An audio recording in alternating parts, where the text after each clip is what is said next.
We're parking what's going on for you. You've come on as Mr. Fix-It. What's the upside here? I know you're in the right part of town, but what are you going to do about it? What I've tried to do here with this company, Matt, really pull it up by its bootstraps. We technically de-risked this project and we're about to have a maiden feasibility study. But at the end of the day, we're mine builders, we're mine operators, and we're here to make money and profits for our shareholders.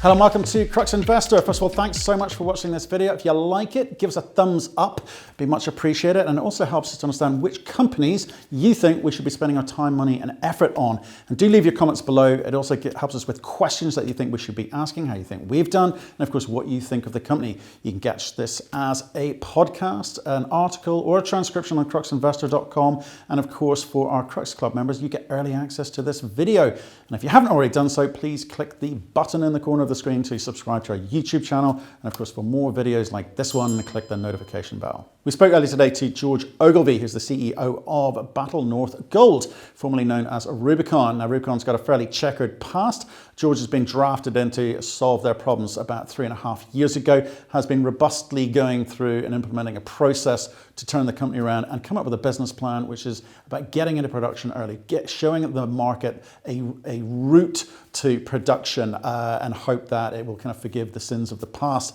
as it were.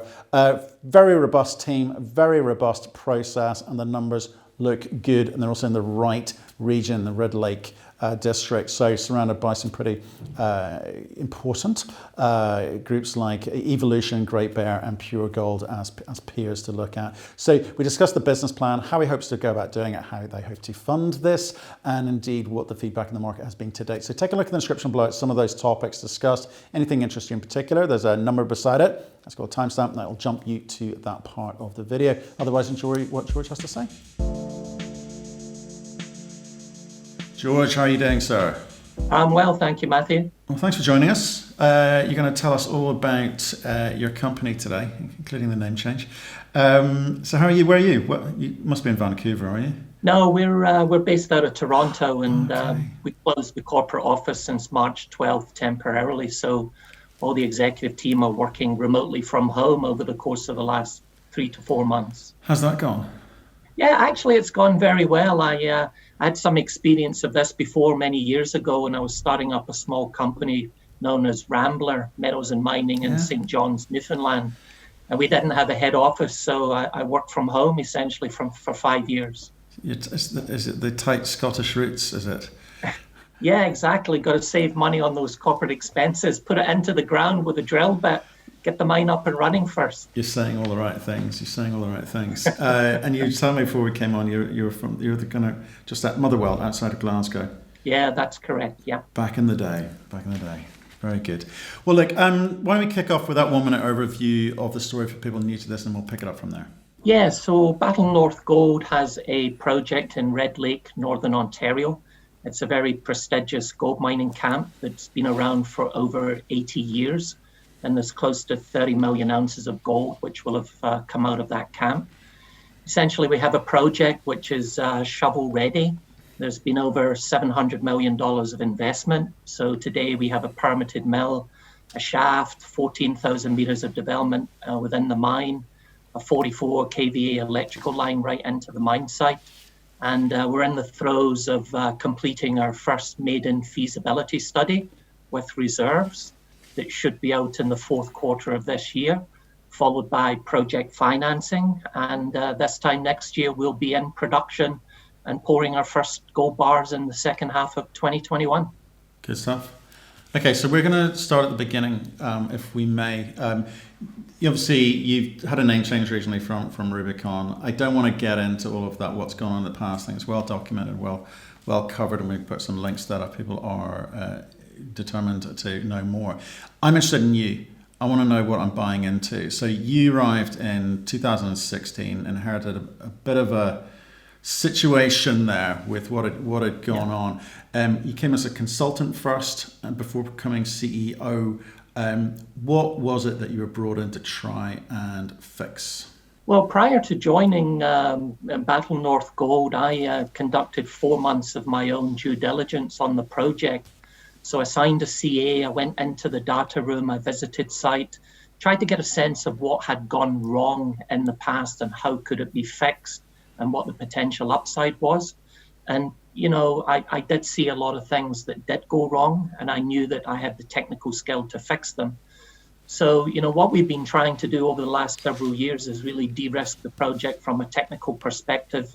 We've been 3.5 years at this, and I believe we're very close to showing the market through a feasibility study that we do have a commercially and economically viable mine. And I sort of realized 3.5 years ago, we didn't need 3 million ounces in the ground at 10 grams, given all the sunk cost, given the $690 million of tax loss pools. A sort of 1.5 to maybe 2 million ounce resource deposit, 6 to 7 grams would probably be enough to actually be a commercially viable mine in a $1,200-1,300 US gold price environment. And of course, successful business is all about timing. Sometimes you need a little bit of good fortune. And I would certainly say we're now coming into a very bullish gold price environment. And what a wonderful time to be bringing a mine into production and operating it over the next 4 to 5 years, where I think we're going to see very robust gold prices. That's true, but let me stay with the kind of, you're a mining engineer, you might understand why I want to get into the weeds of it with you. I'm trying to understand about why you're the best guy for it. You kind of came in with a clean sheet in a way. You didn't have the issues that perhaps the previous incumbent management team would have had. You were able to not worry about how you phrased things, how you said things. You said, I looked at this from a blank sheet of paper, trying to understand what the moving parts were, and my view is the previous business model didn't need to be structured like that. We could come at this a different way. And yes, timing's on your side, but how did you get the company, or was there very little resistance, to move from previous model to new model?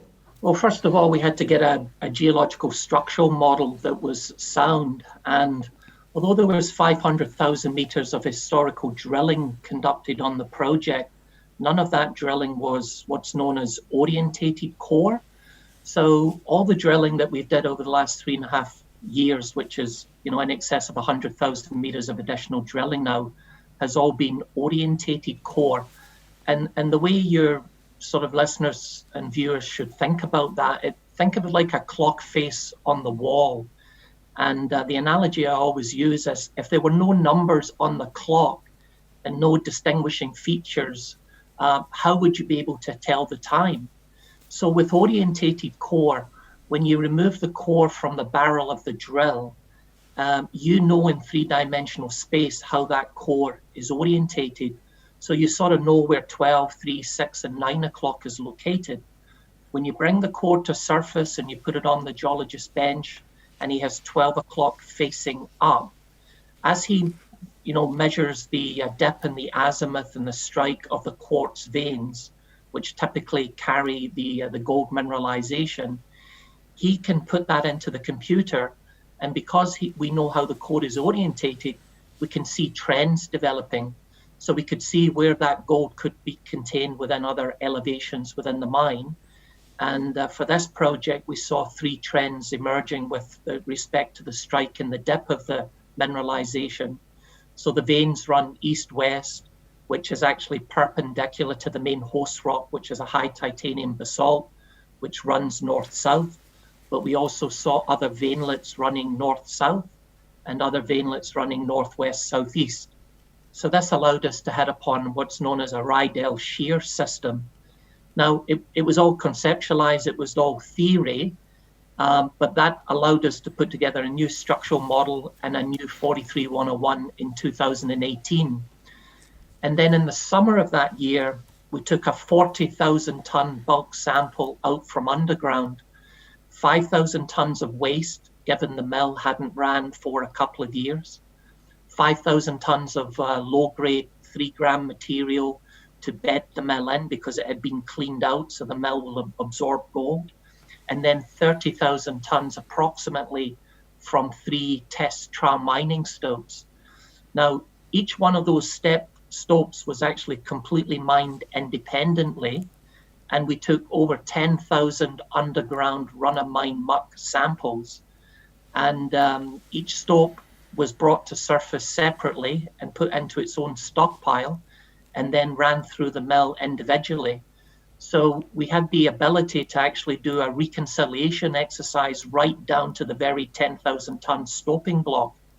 And from that exercise, we ended up getting 5,200 ounces of gold out compared to the 4,600 ounces of gold, which the model predicted.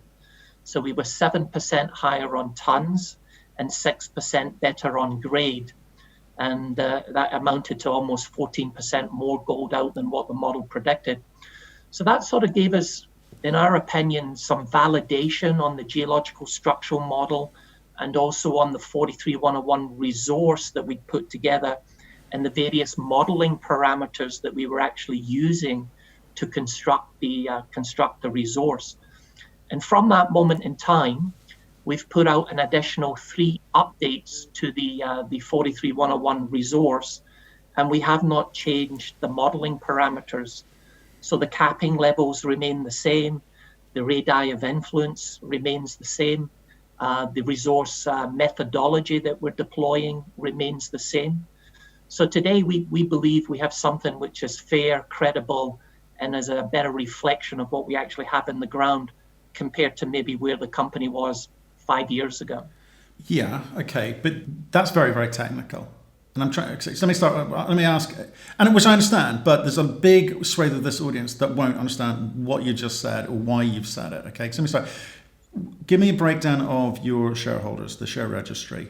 Yeah, 80% of our shareholders would be institutional based, and a lot of those institutions would have known me in my former position at Kirkland Lake, where I was a CEO, and my team and I led the turnaround of Kirkland Lake and in particular the Macassa mine. So when we restructured Battle North Gold in late 2016, a lot of them took up the initial share issuance, where we issued $45 million worth of new stock. So today they've been very supportive shareholders of Battle North Gold. And I think the thing to understand about that is most of these institutions have their internal technical teams and would have did their own research over the last sort of 3 to 4 years. And I'm quite sure that if they had felt that the project wasn't going to be successful, they would have sold their shares many, many years ago. So they've stuck with us. And obviously, they've been very happy in the last 2 to 3 months with a significant appreciation in the share price. But in saying that, I would still say that compared to our peer group, we're still very much undervalued. And I think there's a significant re-rate coming in this company towards the end of the year. Yeah, I mean, well, it's interesting. You know, you're coming from a very low base, obviously, and the re-rate of the last 3 months is great. I think it's a high gold, bull gold environment. I think everyone's benefiting from that, and you're in the right district. You've got the right neighbours. You've got Evolution next door to you, and we know what they've said. So there's a lot of positive macro theory to this, but you've had 3.5 years to try and back up your hunch about what you can do with this, and you brought out a P. Let's get into some numbers here, because I do want to come back to shareholders in a second. I do want to come back to the business plan in a second, but let's talk through some of the numbers, because I think it might inform that conversation. So the 2019 PEA numbers, quite positive. I mean, do you want to run through those, remind people? Yeah, well, we based it on a $13.25 US gold price, or with a 0.75 exchange rate, which was 1762 Canadian dollar gold. That's about $700 to $800 lower than the current spot price. So on those very conservative numbers, we ended up with an internal rate of return after tax of over 40%. We ended up with $192 million of free cash flow, real free cash flow, over approximately 6.5 years of an initial mine life, and an NPV only on the project of 135 million Canadian dollars at a 5% discount factor. If you run those numbers today at spot gold prices and exchange rate, the internal rate of return goes over 90%. The NPV on the project is approaching 400 million Canadian dollars, and the free cash flow is well in excess of 550 million. That's only for a 6.5-year mine life. The feasibility study is likely going to show at least 8 years minimum mine life. Hence, those numbers are going to be further improved upon. Right. Okay. So great. I think that helps position this thing. So you've got a 6.5-year or 6.2-year life of mine. It's a good grade. I mean, what's the actual numbers about? Just below 5 grams. Yeah, 6.45 was the historical, was the previous MI. Now we're at 6.6. Yeah, 6.6. Okay, fine. So that's a good grade. It's not a massive resource either. So this is what I mean. Coming back to the business plan, you didn't have the luxury of time. You needed to come up with a plan which showed people potential, and to be able to get that into production because you want to re-rate because of where you've come from, and then build out the resource with exploration. Is that the plan? Yeah, that's pretty much the plan. Now that we're about to show the market that, as I said, the Bateman Gold Project will be commercially viable, earlier this year we've now begun exploration on what we call close proximity targets. So those would be other deposits that are within a couple of kilometers of the mine and the mill on surface. So McFinley and the Penn Zone are the first two deposits that we've started actually drilling on in the last couple of months. And part of the reason why we're looking at that is the mill is actually built, designed and constructed for 1,800 tons per day.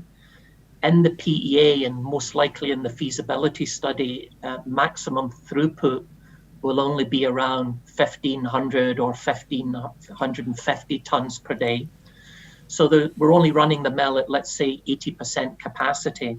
So there's an opportunity to put incremental tons and therefore incremental ounces through that mill and further improve the margins for the company and its shareholders. Right, okay, so we're starting to build a picture of what you're trying to do. So you're ramping up to that average life of mine, 1,500 tons a day. I get that, and the AISC is good, around sort of just under 900. Yeah, 882 US dollars an ounce in the PEA. So, right, so give or take 900.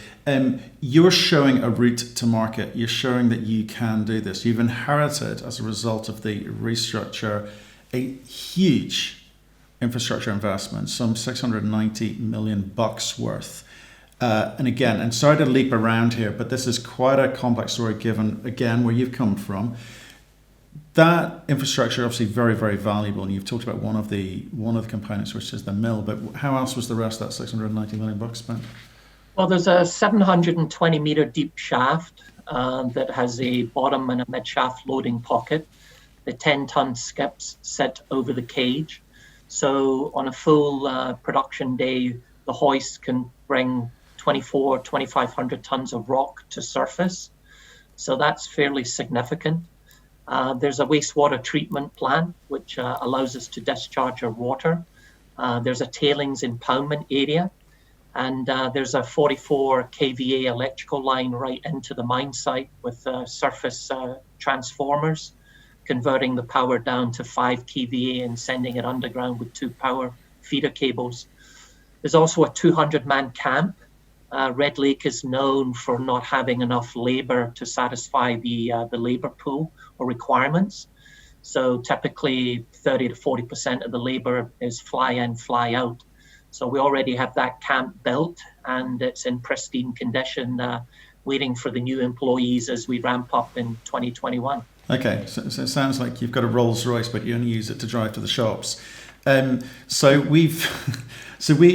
I'm interested in there is also, because of the amount of money that's spent, there's a huge tax loss pool presumably available to you as well, which has some value on the balance sheet at a future date. Well, significant, because in those numbers I gave you within the PEA, at the end of the 6.2 years of mine life, despite paying no taxes, which in Ontario would amount to over 30% taxation rate, the company still had 521 million Canadian dollars of unused tax pools. And the other advantage of those tax pools is that approximately half of them could be used at some future in the evolution of the company for merger and acquisition.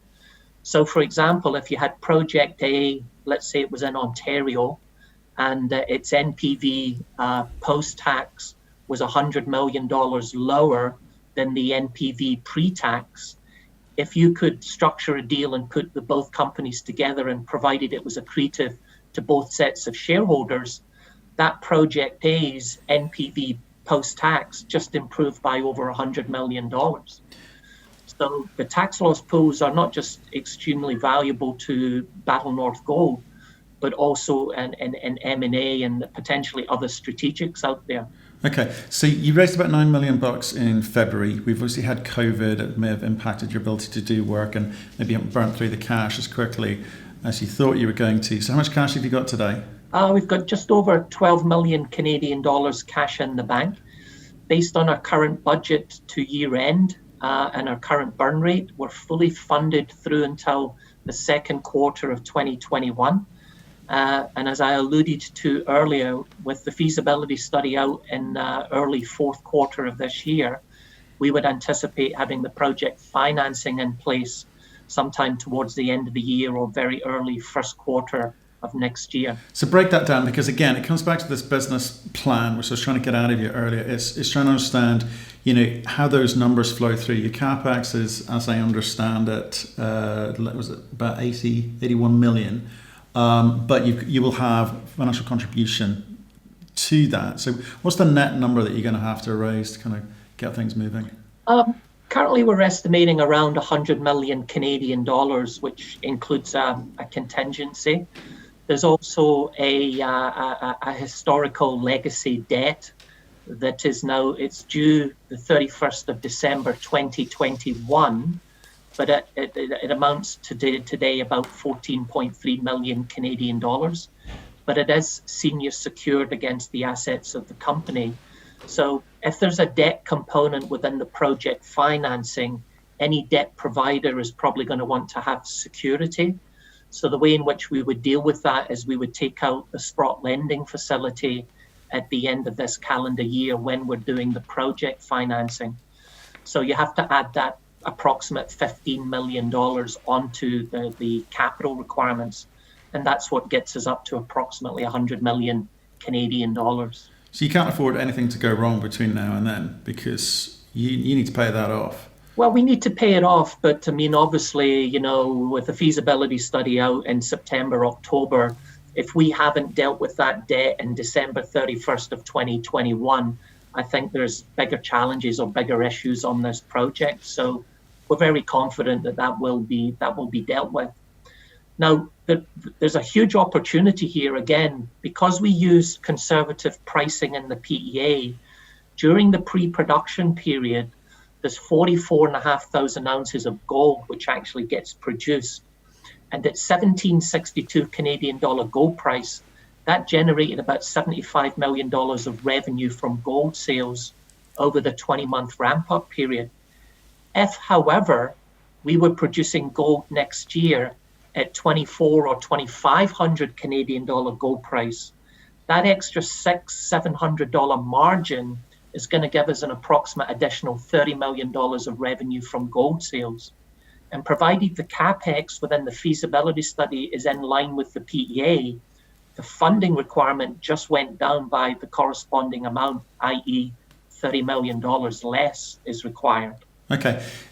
During gold bull runs, strange things happen. People lose their minds. Okay. The last iteration, the Rubicon, got nearly $700 million Canadian dollars finance raised off the back of a PEA.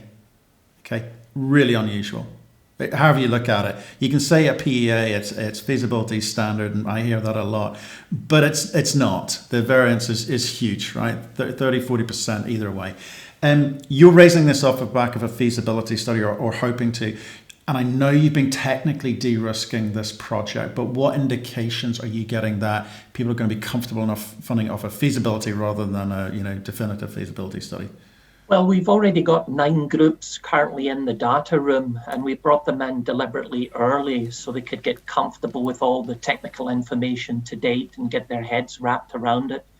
based on the initial feedback that we've had from some of those groups, they've already cleared the technical due diligence. So, provided the financial and economic model that comes out of the feasibility study is robust enough and is able to, look at the various, debt ratios and the reserve tail, we're very confident that the project is financeable, certainly the portion of debt.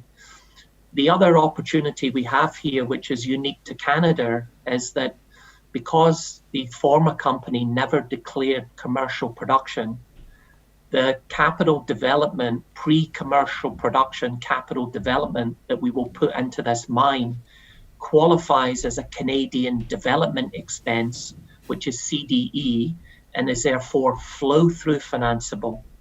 So of that $100 million we spoke of earlier, in the PEA, approximately $40 million of that was CDE eligible.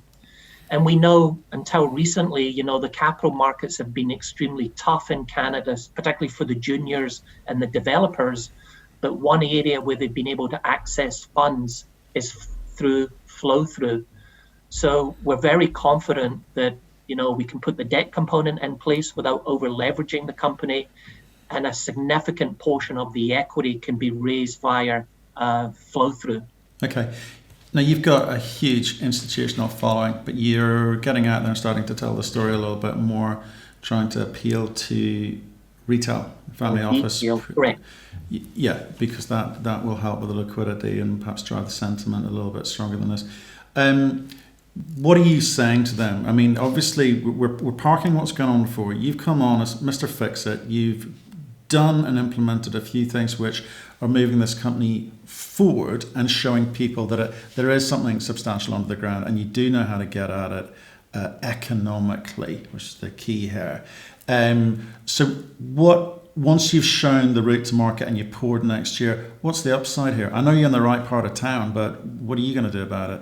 Well, look, we haven't spoken about the regional land package, but certainly we have 28,000 hectares of prime real estate in Red Lake. In lots of areas, our land claims are actually adjacent and actually are contiguous with Evolution Mining's land package. They're obviously a 6-7 billion mid-tier Australian producer, which recently came into town and acquired the Newmont Goldcorp assets. We know there's lots of synergies between those respective land packages. And we certainly have some high priorities that we really want to go after. What I've tried to do here with this company, Matt, is really pull it up by its bootstraps. We've known for years about the close proximity targets in the regional land package, but I haven't wanted to go after those because I've wanted to get the core asset up and running and show the market that there is a commercially viable mine there. Had I gone too early to the regional land package, given what happened historically in the negativity around the old company, people would have jumped to the wrong assumption that George already knows Phoenix is a bust and he's trying to saddle up his next pony, as I like to say, and that was never the case. But now that we've technically de-risked this project and we're about to have a maiden feasibility study with maiden reserves and a life of mine plan that's economically viable, that's why this year we're now turning our attention to the close proximity targets, and next year we'll follow that up with the regional land package. And it's another reason why only now are we rebranding the company. So I remember 3.5 years ago, the first strategic conversation I had when I came in officially as the CEO was about rebranding the company. And I made the decision that I didn't want to rebrand because I wanted people to take meetings knowing they were meeting with Rubicon, and it wasn't smoke and mirrors, and it wasn't George trying to put lipstick on a pig. And if people didn't want to take meetings, I was perfectly A-okay with that.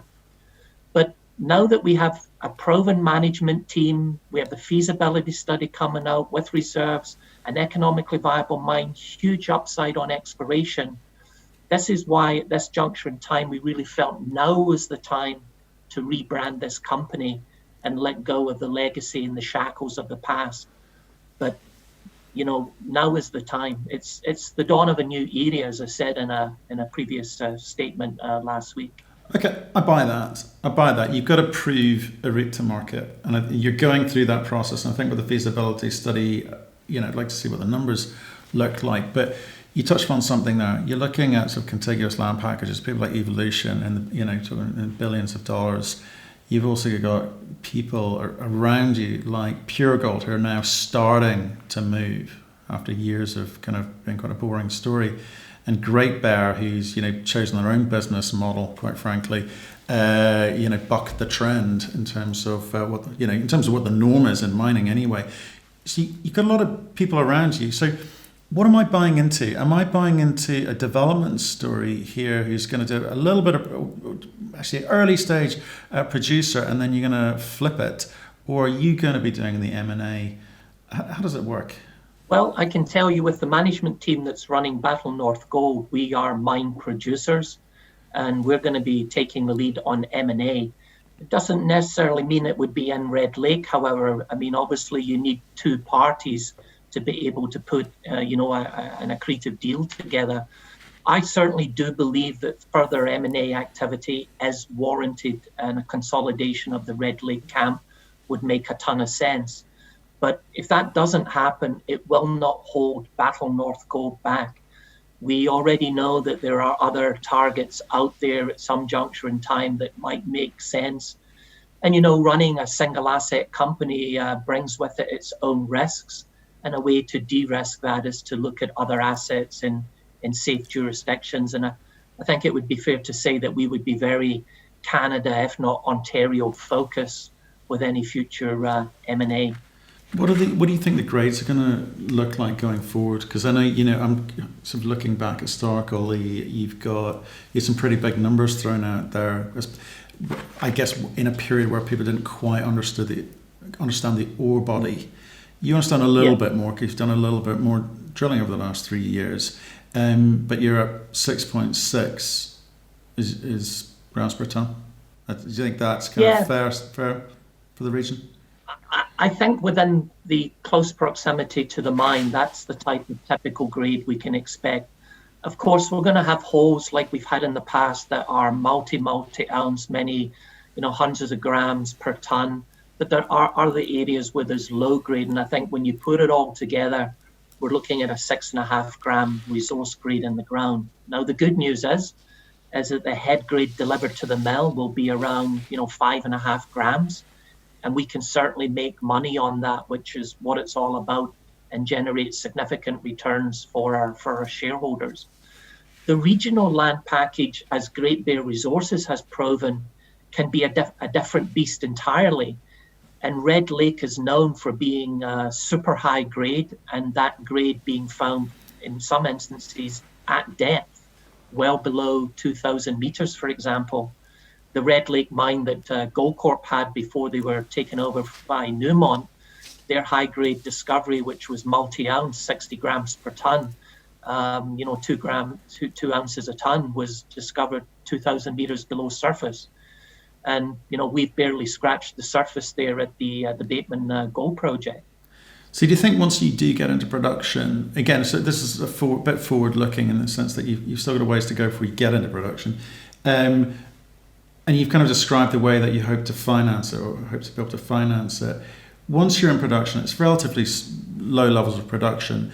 Do you see yourself being able to go to the market just on a pure debt package basis going forward to be able to fund the exploration, or are you going to have to go into equities, dilute further?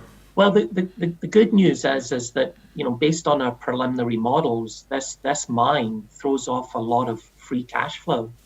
So we would have the ability, in my opinion, depending on how aggressive we got in the regional land package, to fund a lot of that work through our own free cash flow that we generate.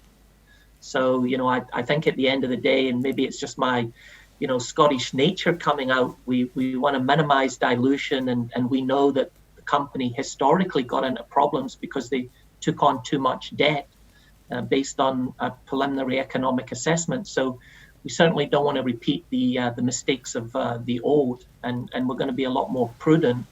and conservative on how we, manage the finances of the company. Does it all go back in the ground? No, it doesn't all go back in the ground. It's important that we retain profits for the for the shareholders. And again, I think that comes back to the management of this company. We're not explorers, we're not geologists. I think those guys do fantastic work in their own field. But at the end of the day, we're mine builders, we're mine operators, and we're here to make money and profits for our shareholders. Are you worried about the overhang of some of these institutions wanting to get out because they're sitting on huge losses on their balance sheet? Or do you think they're going to come along with you for the ride? No, not actually. I'm not, because I know there's a lot of demand out there as well, and I would expect, as we continue to market the company and deliver on what we say we're going to do, we're going to have more demand out there. And if current institutions who are shareholders in the company want to take some profits off the table, I have no issues with that. It's up to me and my team to ensure that we have buyers on the back end who can soak that up and continue to drive the share price forward. So how important are retail to you then? Retail are important because, as we all know, retail drives the liquidity. That's one area of our business which we need to improve upon. If you go back a year ago, you would have seen the retail component of our equity share capital structure would only have been about 10%. Today, it sits close to 20%. And I've every confidence that in a year to 18 months' time, we'll probably have that up to 30 to 40%. George, thanks for that run through. It's the first time we've heard the story, first time we've spoken. I've heard what you've said. We will analyse what you've said, and hopefully we'll speak again soon and sort of see how you're getting on, because potential's there. It's been a good turnaround story. I wouldn't like to have been one of the previous shareholders, but I think going forward, it's a very interesting story. Thank you for your time. Well, exactly. Well, thank you, Matthew. I really appreciate your time today. Thank you ever so much.